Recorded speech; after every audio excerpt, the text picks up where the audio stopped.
Bueno, hoy vamos a meternos de lleno en el complejo mundo del rastreo de fondos ilícitos. Pero a ver, esto no es solo un análisis financiero, ¿eh? Es más bien como una historia de detectives en la era digital. Una donde las pistas se siguen a través de fronteras y firewalls para resolver crímenes de miles y miles de millones de dólares. Y para empezar, veamos la escala del problema, que es asombrosa. Para darnos una idea de la magnitud de lo que estamos hablando, miremos esta cifra: 20.000 millones de dólares. Y ojo, este no es el total de todo, es el monto estimado de un solo caso de corrupción masiva, el que está vinculado a los ingresos petroleros de Venezuela. Es una cantidad que, sinceramente, cuesta hasta imaginar. Y aquí está la pregunta del millón, la que impulsa todo este análisis. ¿Cómo es posible? Porque, claro, no estamos hablando de un simple robo, estamos hablando de redes increíblemente sofisticadas, de tecnología de punta y, paradójicamente, de un sistema financiero global que se usa tanto para ocultar como para perseguir estos fondos.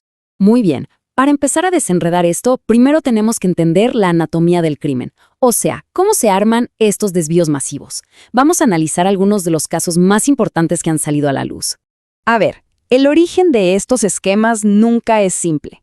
Por lo general, está súper arraigado en entidades estatales, como la petrolera PDVSA, donde redes de funcionarios colaboran para desviar fondos públicos.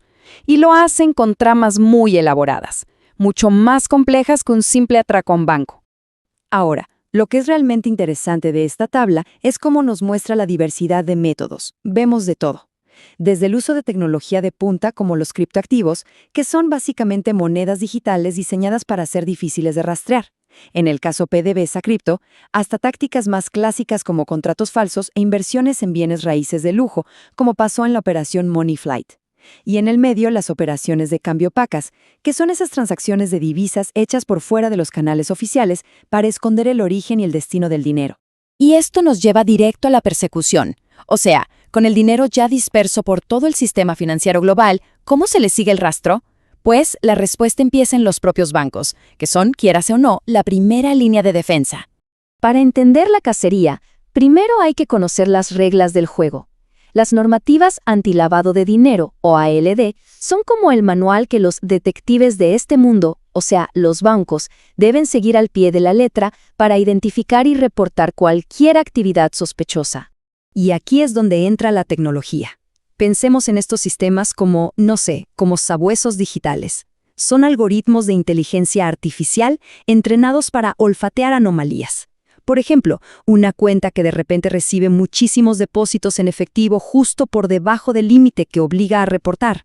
O transferencias inesperadas a lugares considerados de alto riesgo.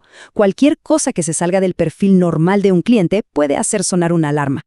Y este gráfico resume muy bien el proceso en 4 pasos. Todo empieza con un monitoreo masivo y automático de transacciones. Después, la inteligencia artificial filtra todo eso y señala los patrones de riesgo. Esto genera una alerta que es investigada por un analista experto, de carne y hueso, que es quien decide si es necesario reportar a las autoridades, como la SUDEBAN en el caso de Venezuela. Ok, perfecto. Digamos que el dinero se encuentra. ¿Qué pasa después? Aquí la historia se divide en 2. Los fondos recuperados se enfrentan a una encrucijada, con 2 destinos que son completamente diferentes. Aquí está el punto crucial. Esta distinción es fundamental. Si el dinero tiene un origen legal, su dueño puede verificarlo con papeles, con contratos y reintegrarlo al sistema. Pero, si los fondos son producto de la corrupción, son inmediatamente congelados por autoridades internacionales. El objetivo es cortar de raíz ese flujo de dinero ilícito y evitar que se siga usando para lo que no debe. Y esta frase resume perfectamente la política internacional. Para evitar que los fondos robados vuelvan a caer en las mismas redes de corrupción, el principio es clarísimo: no se devuelven al Estado. En cambio, se destinan a programas que buscan beneficiar directamente a las víctimas de esa corrupción, es decir, a la población. Ahora pasemos a las repercusiones. Porque, ¿qué pasa cuando los guardianes del sistema financiero, los bancos, fallan en su trabajo de vigilancia? Pues, las consecuencias pueden ser enormes. Para los bancos, lo que está en juego es increíblemente alto.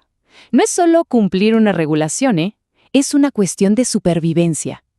La presión sobre sus sistemas de detección es gigante, porque un solo error puede traer multas devastadoras y un daño a su reputación que puede ser irreparable.